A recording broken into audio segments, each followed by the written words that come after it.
Professor Jacinto, lhe dou as boas-vindas em nome da nossa OAB catarinense, especialmente nosso diretor-geral, professor Marcos Vinícius Borges, que é o idealizador dessas lives aqui no ambiente do Instagram, da ESA-SC.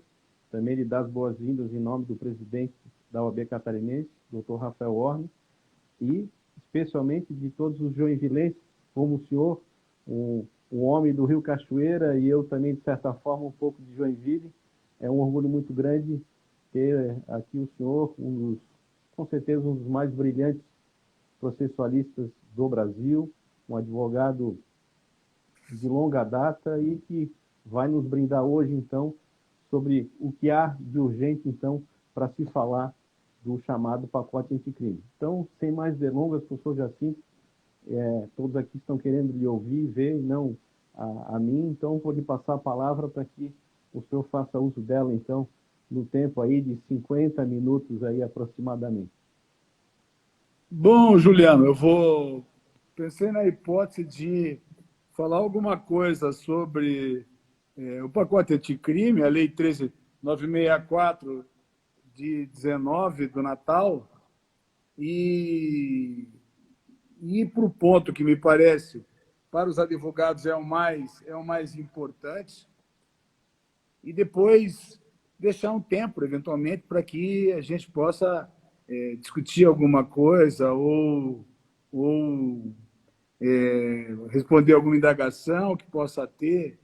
Enfim, esse tema da lei, o que a lei invoca, é de tal maneira amplo que é impossível colocar em pouco tempo se for tratar de uma maneira mais ampla. Por isso que eu pensei na hipótese de um recorte pela coisa mais importante ou mais urgente para os advogados.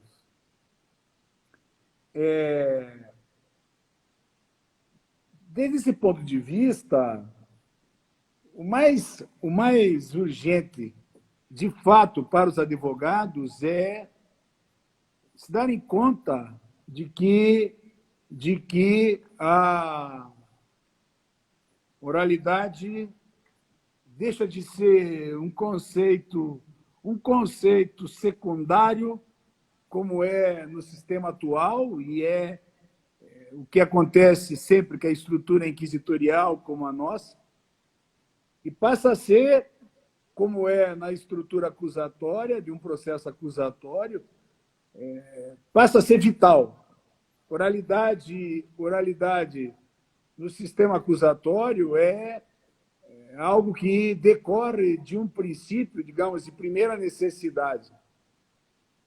Só se pode falar verdadeiramente de um sistema acusatório, dentre outras coisas, pela oralidade. Ela não é, digamos, reitora do sistema. Como todo mundo sabe, o sistema acusatório, em face daquilo que é o ponto nevrálgico de distinção entre ele e o sistema inquisitório, é a gestão da prova. A questão toda de se saber a diferença dos sistemas se vincula àquilo que diz respeito a quem gerencia a prova, a quem compete ir atrás da prova e buscar a prova e fazer com que ela entre no processo. E isso se dá em razão daquilo que é o próprio objetivo do processo. Ora, o processo, bem ou mal, todo mundo sabe, é um mecanismo, um instrumento, não é o caso de discutir instrumentalidade agora, mas o processo é um instrumento pelo qual alguém que teoricamente não conhece vai ter que conhecer. O processo é, por excelência, um mecanismo de conhecimento. Teoricamente, alguém que não conhece vai ter que conhecer, e aqui particularmente conhecer de um crime que acontece no passado, e chega para essa pessoa que não conhece, chega para ela em forma de linguagem. e chega para ela como conhecimento em forma de prova. Um processo, portanto, é, por excelência, um mecanismo de instrução. Por isso que se insiste tanto na ideia de instrução, na ideia de dar conhecimento. Instrução é para isso, do verbo instruir, do latim, dar conhecimento. E, portanto, aquele que não conhece, fazer conhecer, de modo tal a que possa, aí sim, cumprir o seu papel, que no nosso caso, no processo, ao juiz é justamente dizer o direito. Por isso que dizer o direito está diretamente ligada à função processual, como Carnot queria, à função jurisdicional. Agora, o juiz diz o direito em face daquilo que conhece do fato. E o conhecimento do fato se dá pela prova que vem a ele. Portanto, entre o fato e a sentença, expressão desse dicere ius, expressão da jurisdição, expressão da jurisdictio, o que se dá é a prova como, digamos assim, luz a respeito desse fato pretérito que é o crime. Por isso que a atividade do processo é sempre uma atividade de recognição. O crime acontece no mundo como, entre aspas, um evento.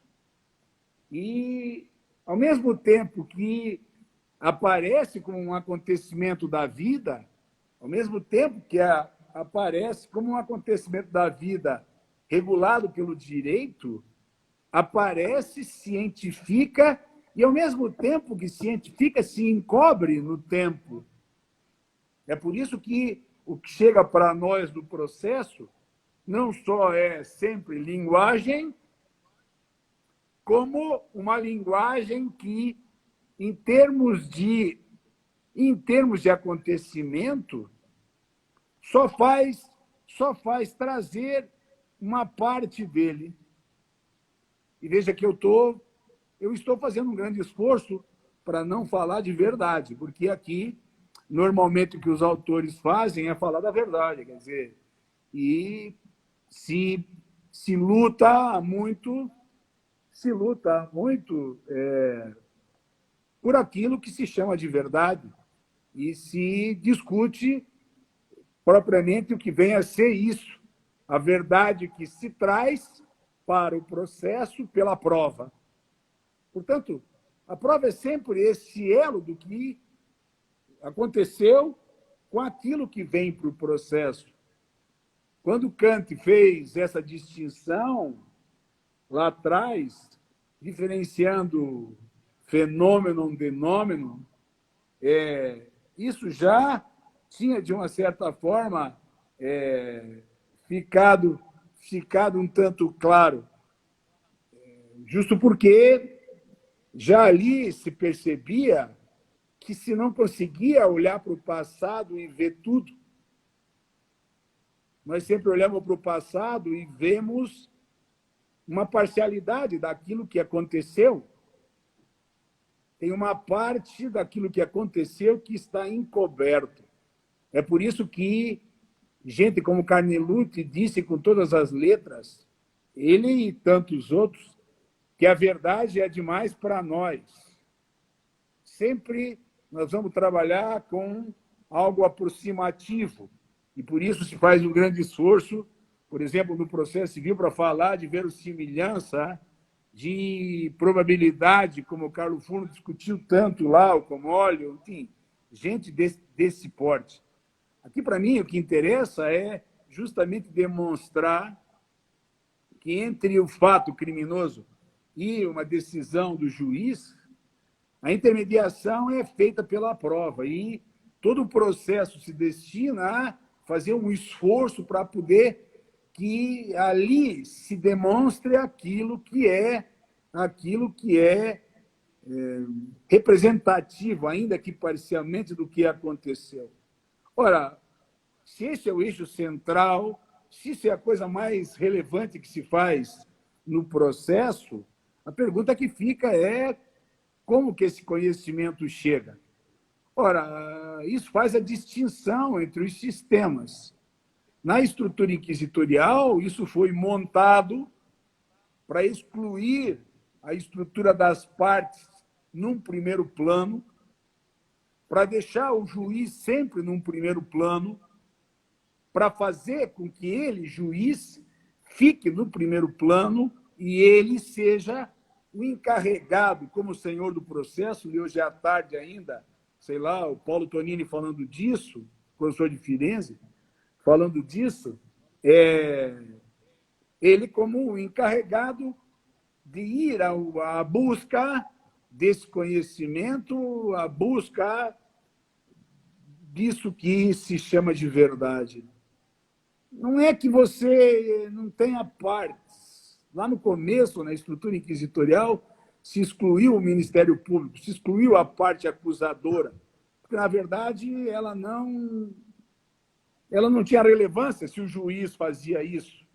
Ele que, teoricamente, não só ia em busca da prova, ele ia à busca, entre aspas, da verdade, naquilo que eles diziam, mas ele mesmo que, digamos, formulava perante a corte a acusação e depois participava do julgamento. Nessa hora, uma parte acusadora não fazia sentido. É por isso que lá no início excluíram o Ministério Público e ficou só o réu, e por isso que o réu ficou, ele, o juiz, ele como objeto de investigação. Quando volta o Ministério Público, volta o discurso que se conheceu na Idade Média por aquilo que Búlgaro, lendo o Digesto, fez de glosa. Todo mundo sabe de Búlgaro, né? Boca de Ouro, um dos 4 grandes doutores de Bolonha, o Búlgaro, que, lendo o Digesto, falou disso. Ou seja, falou do processo como um actum trium personarum. Isso tinha desaparecido. E só quando volta o Ministério Público, lá no final do século XIII, depois no século XIV, começa a retomada para essa estrutura que nós temos hoje, é que se volta a falar de relações, etc. e tal. Isso, na estrutura inquisitória, é absolutamente secundário. Na estrutura inquisitória, o senhor do processo é o juiz e ele é que é o encarregado de ir à busca da prova. Mas, para isso, ele precisa ter não só o poder que tem, mas ele precisa ter chancelado no alcance desse poder que ele tem a busca da prova. E isso se dá por uma razão primária. Sempre que se faz uma pergunta, nós sabemos isso da filosofia bem, sempre que se faz uma pergunta, a inteligência manda que você já saiba a resposta. E, portanto, se alguém vai indagar alguma coisa a respeito da verdade, é salutar que antes já se saiba a resposta. Como isso tudo foi criado no seio da igreja para perseguir os hereges, quando o processo se desencadeava, já sabia mais ou menos a resposta que se queria ter. Tanto que, para alguém, digamos assim, provar a inocência, era alguma coisa extremamente difícil, porque no processo inquisitório, nós sabemos, quando os argumentos de persuasão começaram a dar errado, isso já na metade do século XIII, logo veio a tortura como, digamos, um auxílio às pessoas, ou o réu, que era objeto de investigação, a tortura para que ele recordasse rápido daquilo que tinha acontecido, não raro quando ele sabidamente era inocente. Então, esse processo virou, digamos, ia dizer lawfare, não é bem isso só, mas virou um mecanismo de perseguição. E, claro, depois disso foi sempre usado, esse modelo de processo foi sempre usado pelas tiranias, tanto que, por exemplo, é um processo que serviu ao Hitler, como serviu ao Stalin, por exemplo. Nós sabemos isso por toda a questão Wyszynski, da mesma maneira que nós sabemos isso por aquilo que foi o processo alemão do tempo do nazismo. Esse que é o processo, que serve mesmo nas estruturas aparentemente acusatórias, quando o interesse sempre é que alguns, normalmente os mais fortes, naturalmente, os mais poderosos em todos os sentidos, persigam os outros, normalmente os mais fracos em todos os sentidos. É só você imaginar o resultado desses processos. O nosso, por exemplo, não é um processo que gira aí, pelos dados oficiais, em torno de 800 mil presos, e desses, a extra grande maioria continua sendo os pobres, e não raros muito pobres. Aqueles que têm a defesa comprometida, aqueles que onde a defesa quase não existe, aqueles lá, vai, conversa vai. Mas se é uma coisa que todos nós sabemos, que um processo assim, diria um processo nosso contra eles, nós contra eles, é um processo que, ao mesmo tempo que é assim, não encobre o fato de que aqueles que mais têm também cometem crimes. Não é? Uhum. Isso, volta e meia, a gente vê, porque volta e meia, dependendo da situação, as bombas explodem. Logo vai explodir uma bomba em Santa Catarina, e aí todo mundo vai dizer, mas não é que está explodindo a bomba, porque a turma mora lá, é a turma lá da favela, lá da... Não vou nem falar disso, porque não quero comprometer nem Florianópolis, nem Joinville, nem ninguém, não é? Mas, de qualquer maneira, quando estourar a bomba, vamos dizer, mas porque você vai apontar o dedo para meia dúzia de gente que, teoricamente, não seriam, na nossa cabeça, os criminosos. Isso que eu estou falando é um pouco só um retrato daquilo que é o processo inquisitório, e dentre eles o nosso. Ora, o que sucedeu na lei do Natal?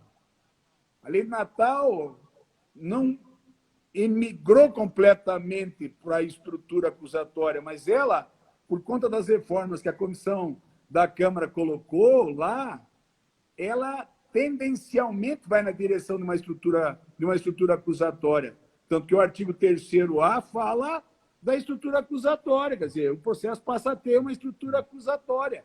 É porque ela está apontando na direção de uma estrutura acusatória. A estrutura acusatória é aquela que, num sistema acusatório, é preciso prestar atenção bem nisso, tira o juiz desse lugar de senhor do processo e entrega esse lugar às partes.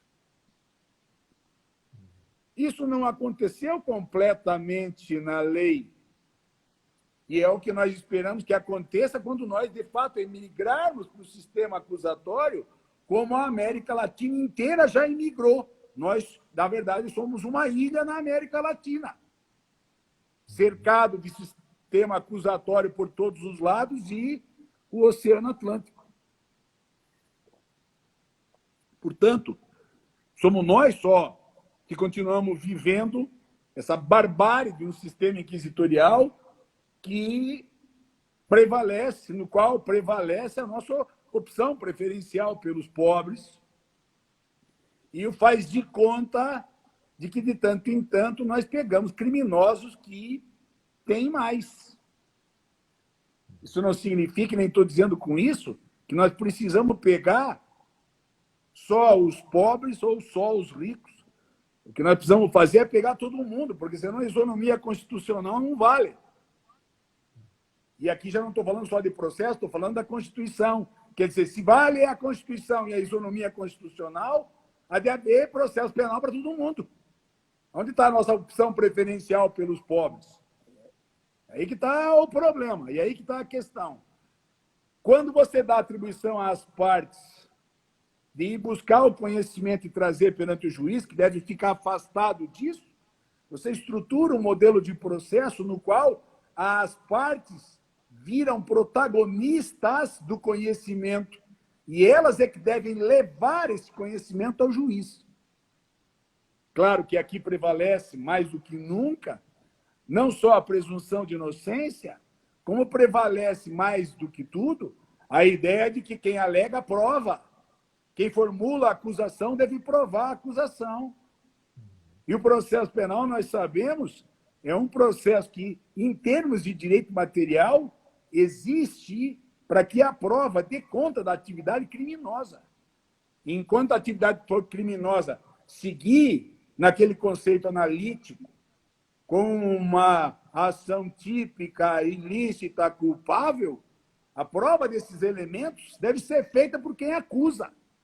O que significa dizer, ora, eu estou agora pesquisando um pouco de verdade e prova, li hoje, ontem, no Léo Rosenberg, uma formulação muito preciosa disso, quer dizer, do Léo Rosenberg mostrando como, porque ele é um dos grandes nomes, embora nazista, é um dos grandes nomes nessa matéria, mostrando como justo quem faz a alegação deve mesmo provar.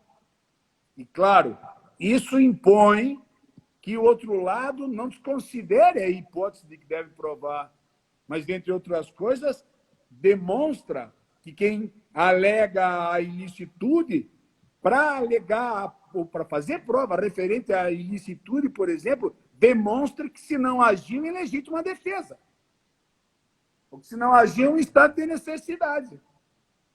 Portanto, isso, de uma certa maneira, como faz a doutrina portuguesa, quase exclui a prova da defesa, o que não significa dizer que se não deva tomar cuidado com isso. Porque, claro, nós sabemos, diante daquilo que eu falei, de que há uma parcialidade, ou só uma parcialidade, os juízos que vêm de conclusão do processo sobre essa parcialidade são juízos que, muito bem, sim, podem considerar só a parcialidade como suficiente para a condenação. E, portanto, mesmo que se não tenha provado que o réu não agiu em legítima defesa, ou seja, que a acusação não tenha provado que o réu agiu em ilicitude, ainda assim é possível escapar, como muitas vezes escapa. Portanto, é preciso ficar de olho nisso. E numa estrutura acusatória mais ainda. Por quê? Porque se são as partes que têm a missão de levar o conhecimento para o processo, de modo a, digamos, forjar, no sentido de fazer com a forja, né? Esculpir a decisão do juiz, e por isso Fazalar é tão importante na construção da decisão final, com um contraditório, digamos, com um contraditório avero, né? Um contraditório que diga, você viu que quando eu fico empolgado eu falo Catarina, né? Você viu? Eu volto a falar que nem Joinville, né? Eu vou morrer falando assim, quer dizer, cada vez que eu fico empolgado eu largo Curitiba, Paraná, leite quente, tudo isso e vou falar, volto para a beira do Rio Cachoeira, volto para a Praça do Correio. O que eu estava falando, Juliano? Até esqueci. Eu estava falando do Fazalar, fazendo Fazalar novamente. Isso.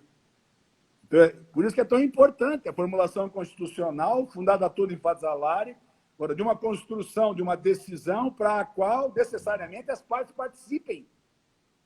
Que não tenha surpresa, numa real paridade, ou seja, a simétrica paridade que o Fazalar fala é justo isso, de que tudo deva ser construído pela intervenção, lá no processo, pela intervenção das partes que constroem pela prova e discussão da prova a decisão que vem pela frente. Por isso que o juiz precisa, digamos assim, num livre convencimento, que preste conta de verdade, não é na decisão, uma accountability, digamos assim, e responda corretamente aquilo que deve responder. Ora, isso mostra, Juliano, quanto importante é o lugar que as partes ocupam na estrutura acusatória. Não é mais um cara que está lá passivo, um defensor dativo que o juiz nomeou, que vai para a audiência e nunca pergunta nada, que fica sentado lá falando besteira ou não fala nada. Hoje não fumam mais, mas antigamente os caras iam para lá e ficavam fumando na audiência. Porra, eu que não fumava ficava puto da vida, porque, pô, os caras iam para lá e ficavam fumando, baforando na minha cara. Então, às vezes eu perguntava, por que esses caras estão fazendo aqui? se eles não estão empenhados na defesa. Mas era um pouco a visão do dativo, que ia para lá como uma performance e não enchia um saco. O que era uma baita sacanagem com os grandes advogados dativos, porque alguns faziam isso, e eu mesmo trabalhei com alguns que se empenhavam até mais do que os seus clientes, defendendo dativo. Não vou falar do meu pai, porque me lembro bem do meu pai. Olha lá, Juliano, foto dele lá. Olha lá. Olha lá. Não sei onde que está vendo aí. Tá. Pontinho ali. Cadê? Nossa. Tem um porta-retrato embaixo. Ali, agora vi esse. Quadro bonito ali. Enfim, o lugar que as partes ocupam é absolutamente fundamental. E, claro, falar em partes é falar nos advogados das partes. Eu não tenho tempo para falar da importância que tem o lugar do Ministério Público e muito menos do juiz, porque deu para ver que aqui o juiz ocupa, ele retirado desse lugar de a busca do conhecimento, ele reserva para ele, e a lei reserva para ele, um lugar de distanciamento, aquele que permite a ele uma maior, de fato, imparcialidade, ou seja, ele está equidistante daquilo que são os interesses ou as pretensões ou os pedidos das partes. Mas a ele reserva a função de decisão.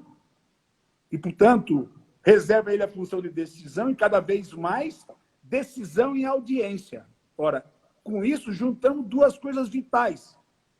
Os advogados que encabeçam as defesas, e isso a gente vê já no Figueiredo Dias de 74, por exemplo, em Portugal, e que depois veio no Código deles de 87, mas a importância que tem a oralidade. Olha por que eu estou falando disso. Nós sabemos que tem 4 ADINs, encabeçada pelas instituições, a MB, a Associação do Ministério Público Federal, etc. e tal, que levaram, a pedido do ministro da Justiça, então o ministro da Justiça, o ministro Toffoli, a suspender por 180 dias e depois o ministro Fux a cassar a decisão do ministro Toffoli e suspender, incidir determinadas estruturas dessa lei, inclusive as mais relevantes pelo aspecto da estrutura acusatória que entrava, começando pelo artigo 3º-A, o juiz das garantias e tudo aquilo que dizia a respeito à impossibilidade de passagem da prova da fase de investigação para a fase processual, que é justo aquilo que eu acabei de contar a respeito do juiz inquisidor. Porque você faz que nem nós, você tira o juiz que fazia instrução, bota o inquérito, mas se você pega a prova do inquérito e usa no processo, não precisa ter 3 neurônios na cabeça para saber que basta que você trabalhe a prova do inquérito, que você tem grande chance de ganhar a causa. Você tem grande chance, se for o caso, de corromper e quem acusa se estrepar, né? Lá atrás. Em suma, nós conhecemos a prática, como funciona, e nós sabemos como esse processo que nós temos é uma fraude, como que esse processo que nós temos é uma mentira para cada ângulo que você olha. Você olha para o resultado, é uma fraude na prisão. Você olha para como é feito, você vê que você precisa rezar para Deus, que os caras que estão lá sejam honestos, que você não precise discutir outras coisas. Quer dizer, eu que fui um cara que passei a vida inteira odiando isso, você tem que se fazer por outra fonte, por outro lugar. Na estrutura acusatória, isso de uma certa forma acaba, porque tudo aquilo que se produz na fase de investigação, como conhecimento, não se leva para o juiz. O juiz vai decidir e deve decidir a partir da prova que conhece, produzida lá em contraditório, aquilo que eu falei da Constituição de Fazelari, lá, diante daquela prova, ele decide, salvo naquilo que é impossível, como na perícia, etc. e tal, que daí você arma meios para poder equilibrar a simetria das partes. Pois bem, em face disso,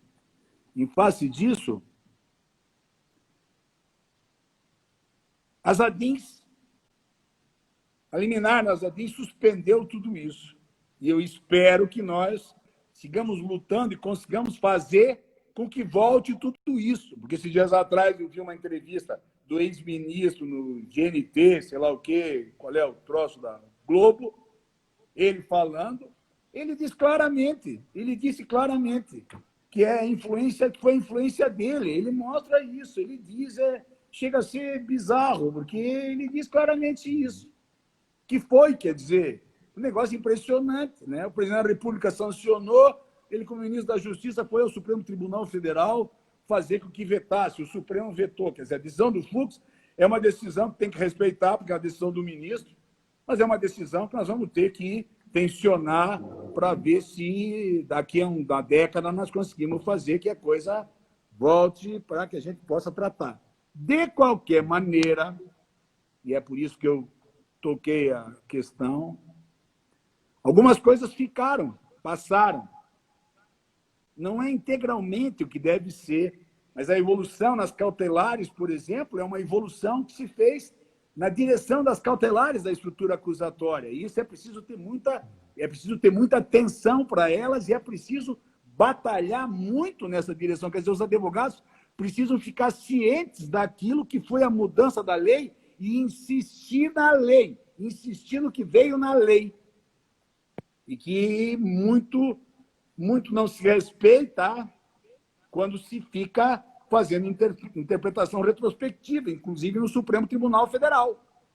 Quer dizer, é preciso ter ciência disso. A lei mudou e ela, apontando na direção da estrutura acusatória, mostra que, em termos cautelares, a regra volta a ser prisão ou liberdade. E, de consequência, para os casos de prisão, que é possível levar à substituição. Quer dizer, se alguém que deve ficar preso, é preciso verificar se para aquele que deve ficar preso não é possível substituir, para botar tornozeleira, para botar esse tipo de coisa. Esses dias me perguntaram sobre esse caso da mulher do Queiroz, não sei o quê. Eu falei, não conheço a anterior, mas se você me pergunta tecnicamente, é plenamente possível. É plenamente possível. Tecnicamente é possível. Eu não sei porque eu não conheço o interior da coisa. Eu não sei lá como se passa no processo, não sei o que tem lá no processo. Mas eu estou falando tecnicamente. Tecnicamente é assim. Pois bem, a coisa mais relevante, porém, Juliano, na lei, para os advogados, e que os advogados precisam, aí sim, atenção total, senão arrisco naufragar qualquer esperança de sistema acusatório para frente, é o acordo de não persecução. Esse interessava para os juízes, interessava para os promotores de uma certa maneira, interessava para a estrutura inquisitorial que está aí.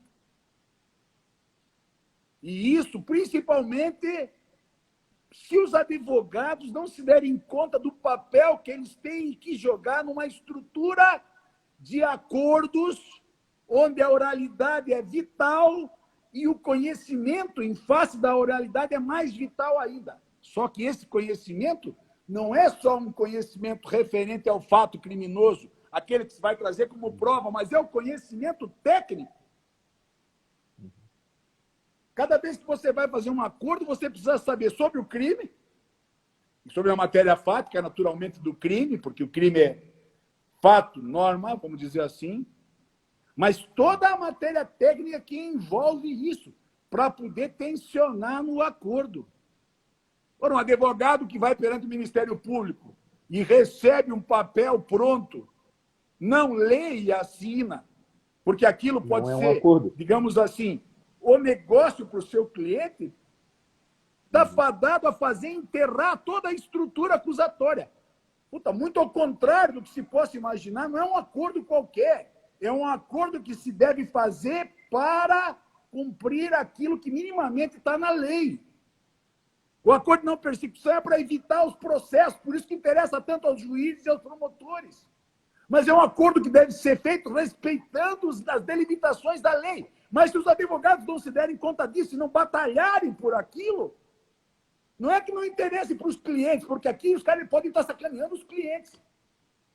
Mas pelo que eu estou vendo, pelo que está acontecendo, por aquilo que eu tenho visto, tem um monte de gente que está passando batido em relação àquilo. E, de uma certa maneira, está acordando com papel pronto. Esse dia me ligou um amigo de Londrina, até vamos fazer uma live, um amigo de Londrina dizendo, não, professor, será que não tem nada a ver essa coisa da vítima? Ô, Mário, como é que é? Que coisa da vítima? Mas não estou dando a menor bola para a vítima. Para, Mário, tem regra expressa falando da importância da vítima nisso. Ou seja, quem vai fazer acordo tem que estar ciente dos requisitos, inclusive em relação a esse ponto.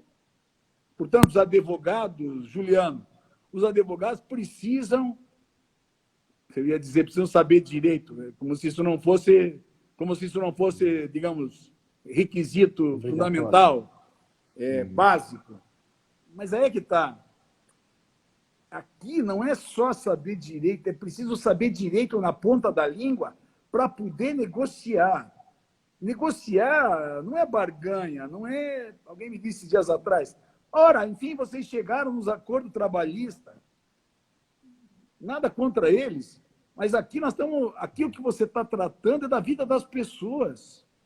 Aqui o que está tratando diz respeito a alguma coisa extremamente relevante, toda a possibilidade de um processo ou não, a possibilidade de uma punição ou não, o que começa, dentre outras coisas, com um problema sério que é preciso enfrentar desde logo, que é a questão da confissão ou não.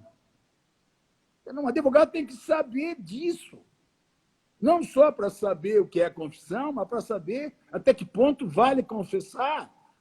Tudo isso ele precisa explicar detalhadamente para o cliente dele, para saber. Você tem que confessar. Até onde é possível dizer e não dizer, quanto você tem que dizer, porque se você vai confessar, deve confessar a verdade, vamos dizer assim, entre aspas. Mas o que significa isso? Até onde você pode dizer ou não? Como você negocia esse termo de modo tal a que você não inviabilize uma defesa técnica depois, se isso não for aceito? Então, veja, não é uma coisa qualquer. Porque, claro, eu devia ter dito, quem sabe, antes de falar da própria confissão, falar já da efetividade da possibilidade do próprio acordo, porque isso só se dá nas hipóteses em que a investigação não deva ser arquivada. Ou seja, ninguém vai fazer acordo sobre um não-crime. Você veja como é lógico. E, portanto, o cara tem que estar preparado, todo mundo tem que estar preparado para chegar lá e discutir isso e dizer, olha, aqui não tem crime. Desculpa, mas não tem crime. Não foi o carro dele que bateu na bicicleta. Foi a bicicleta que bateu no carro dele. O carro dele estava parado. O carro não é caranguejo, pelo menos, a não ser aqueles caranguejos lá da Babitonga.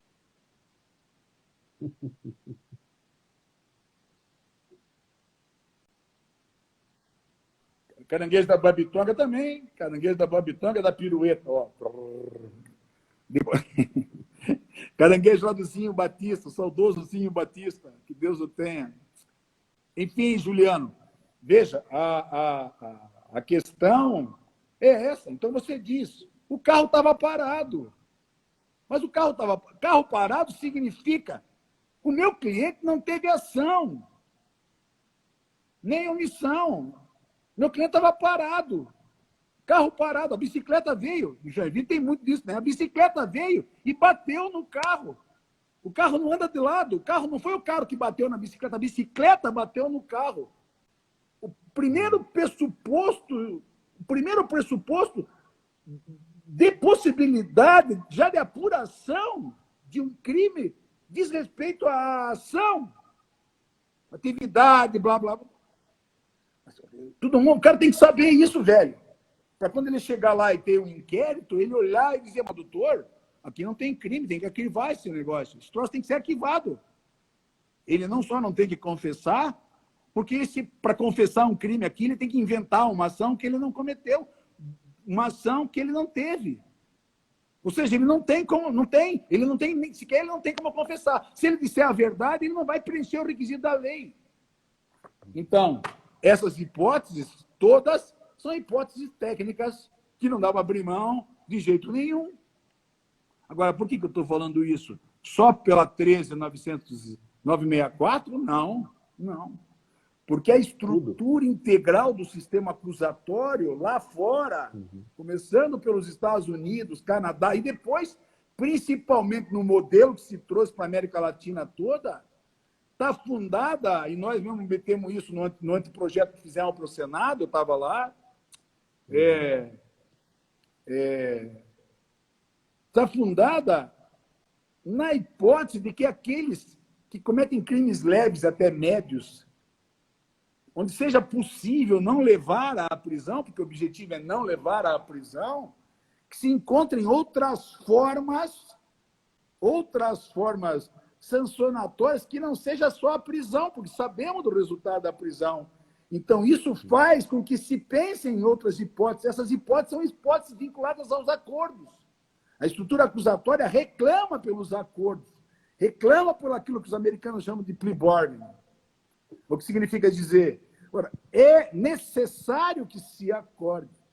Claro que dentro do padrão que se deve ter para não escapar e ir na direção da besteira que os americanos fizeram, os norte-americanos fizeram, que agora não só não conseguem mais voltar atrás, como andam meio, em alguns lugares, reféns da própria estrutura. E por isso tem tanta discussão, tem tanta reclamação, tem tanta polêmica nos Estados Unidos da América do Norte hoje, em razão desse ponto. Nós não podemos chegar lá. Mas é inevitável isso, porque, vamos ser sinceros, não faz mais sentido que alguém que furtou um chinelo, alguém que foi pego com 10 gramas de maconha, fique lá empatando, fique lá com um processo empatando todo mundo, ocupando o espaço de um latrocínio. Não faz. Não faz. Ou seja, a estrutura inquisitória foi montada para ser assim, porque tem toda uma lógica que levou a ela a ser assim. O nosso processo, essa desgraça que dentre outras coisas, por conta disso. O foro está lotado de porcaria. São aqueles processos fininhos assim, eram, né, quando tinham autos, agora não tem mais, pelo menos aqui. Eram os fininhos assim, que todo mundo, os caras lá do foro preferiam tocar aqueles, porque aqueles era fácil de ler, era fácil de julgar, era fácil de decidir. Aqueles que tinham 20 volumes, todo mundo deixava de lado, não queria saber. Agora, a ideia é justo tirar, começando pela bagatela, tirar as infrações bagatelares, tirar as infrações até as médias. E isso é de mais relevante. Mas isso só é relevante, efetivamente, se você tiver acordos que sejam realizados num diálogo real e técnico entre o Ministério Público e a defesa, principalmente, não é? E o juiz tenha justo lugar de equidistância para não ser esse juiz, de uma certa forma, que é hoje, e, de consequência, saiba controlar isso. Quando nós tivermos isso, nós vamos ter espaço, digamos assim, para poder processar os grandes casos, e aí abrimos espaço para perseguir, quem sabe, em face da Constituição e da isonomia, todos os crimes. Não só o da turma lá da periferia, não só a turma que mora para lá do Bucarém, né? Quer dizer, eu estou falando uma maldade, porque estou falando do Bucarém da minha cabeça, né? Bucarém não é o da minha cabeça. Né? Gente lá, muito lá. Não está certo isso. Bom, Juliano, eu queria parar por aqui, para, se alguém tiver alguma coisa, a gente poder conversar um pouco. Perfeito, professor. Eu tenho uma indagação, muito embora você tenha falado muito bem, como sempre, sobre os sistemas, e um ponto importante, vejo que os advogados, advogadas, os iniciantes e os já de experiência, é que mesmo essa recepção, pelo menos formal, do sistema acusatório no processo penal, nós ainda temos, né, artigos que ainda conferem como o senhor mesmo disse, né, conferem mesmo ao juiz os poderes, inclusive na questão especialmente da prova, né, a produção da prova de ofício, né. Essa é uma pergunta que eu lhe faço, Qual é a esperança que nós podemos ter a partir do Natal de 2019, com a Lei 13.964, se alguns artigos, famosos artigos do nosso Código de Processo Penal ainda possuem esse ranço inquisitorial, né? Que é de urgente para os advogados se insurgirem quanto a esses dispositivos que não foram revogados e que permanecem ainda no Código de Processo Penal, porque falarmos de acordo de não persecução, que é algo moderno para a nossa estrutura, como o senhor bem disse, mas ainda nós temos coisas antigas e ainda que é conferido, é dado o poder ainda do juiz, então, decidir e instruir, né, o processo. Só uma pergunta para que eu acho que todos que estão nos ouvindo vivenciam a advocacia criminal no dia a dia, encontram isso como um grande problema ainda. O que veio de acusatório, ainda que o nome esteja lá no 3A, no terceiro A, né? O que veio de acusatório, digamos, é só a ponta do iceberg. A grande montanha do iceberg para baixo continua inquisitorial. Está lá, está tudo lá, começando pelo 385 do Código, que para mim é o modelo dos modelos da força, da estrutura inquisitorial. Agora, nós, de uma certa forma, nós vamos conviver com isso. Nós temos que conviver com isso. E temos que fazer força para fazer aquilo que é da estrutura acusatória, digamos, prevalecer bem em relação a esse ponto. Por isso que é preciso fazer força para que o juiz das garantias, vingue. Porque na hora que o juiz das garantias vingar, nós temos uma maior chance de ampliar a estrutura acusatória. Por exemplo, você mantém a estrutura inquisitorial, é verdade, mas se o juiz das garantias vingar e a prova que vai para o juiz já não é mais a prova que se obteve na fase de investigação, e se o juiz das garantias se debruça sobre a investigação para fazer controle da constitucionalidade, da convencionalidade, da legalidade, se isso acontecer, percebe? Nós ampliamos a chance de que as decisões, depois, no juízo oral, sejam decisões que venham lastreadas em provas efetivamente obtidas no crivo do contraditório. Então, vingar o juiz das garantias e produzir o efeito que deve produzir, nos empurra na direção da estrutura acusatória, como eu disse. Então, nós vamos ter que conviver com isso. Por sinal, eu não sei se é bom ou se é mal. Quem estava no sistema inquisitório fechado e deu um pulo para a estrutura acusatória, agora está tendo muita dificuldade de trabalhar com isso. Eu estive no México ano passado, começo do ano passado, eu acho. Ano passado. E eles estavam com muita dificuldade lá no México de trabalhar. Por quê? Porque foi um grande impacto. Acostumado numa estrutura inquisitorial, bum, de repente vem a estrutura acusatória. Muito do grande dilema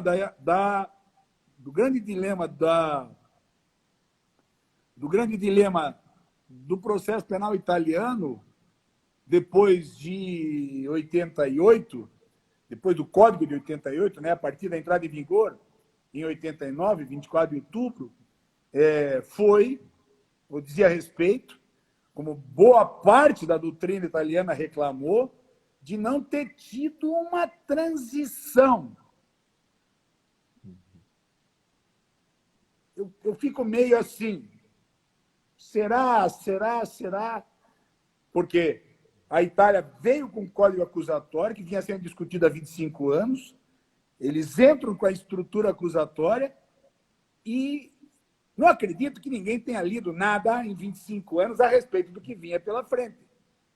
E já logo teve um problema, porque em 1990 já veio uma super lei que mudou muita coisa, regredindo para a estrutura inquisitória. Então, não foi só um problema de adaptação, mas isso serve para a gente entender que os italianos tiveram, sim, um problema de adaptação.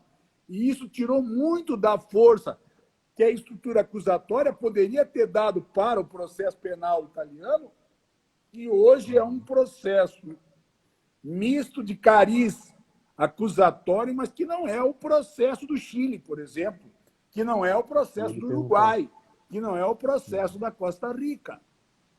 Então, sim, é preciso, digamos, caminhar na direção e é preciso conviver, digamos, com essa coisa um tanto híbrida.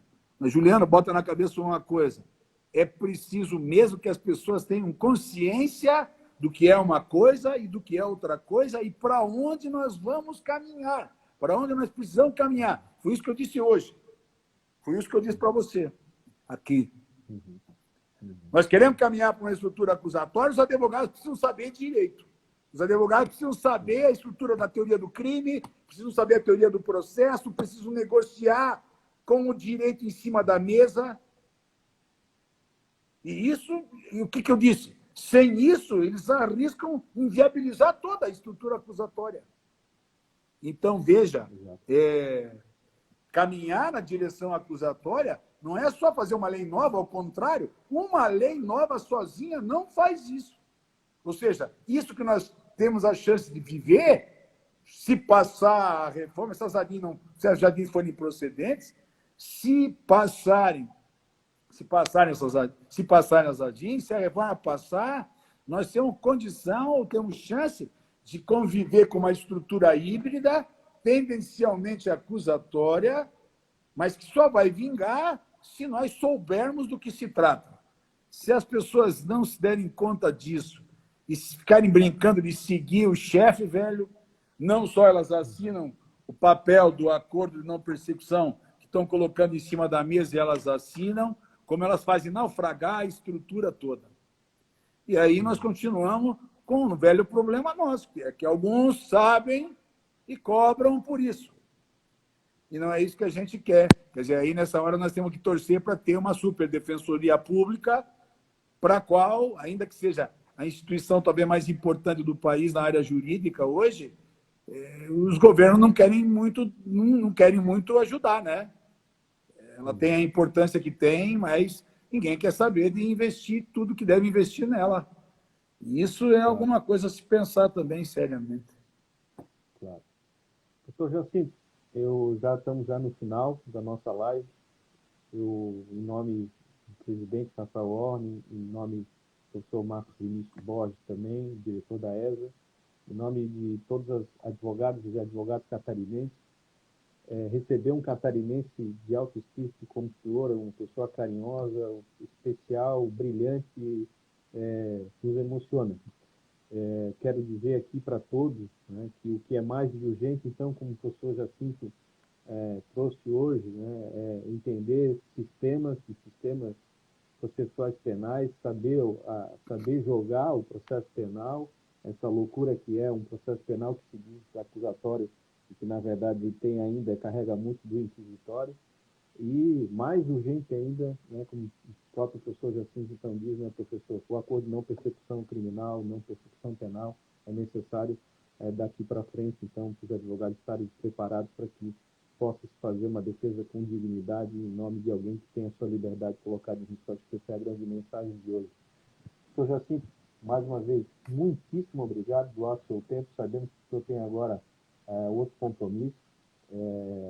E dizer aqui que, em nome da ESA e na UAB Catarinense, as portas estão abertas aí para poder receber sempre esse nosso querido Godfather, como tantos outros professores aqui, seus alunos, ex-alunos, alunos do resto da vida, então, lhe reconhece como uma pessoa muito especial, de um carinho muito grande e de uma inteligência brilhante. Professor Jacinto, te agradeço, então, desejo um excelente final de semana.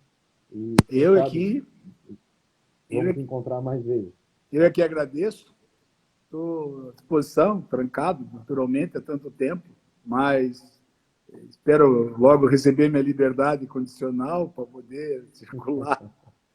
Mas eu quero agradecer muito, agradecer a ESA, agradecer ao AB de Santa Catarina, agradecer a você, claro, e os meus amigos de Santa Catarina, dizer que eu tenho muito orgulho de ser joinvilense, tenho muito orgulho de ser catarinense e, para a gente da minha terra, estou sempre à disposição. Muito obrigado mesmo, de coração. Obrigado. Obrigado, professor Jacinto. Grande abraço. Até mais. Até mais. Vamos encerrar. Tchau. Até mais. Tchau.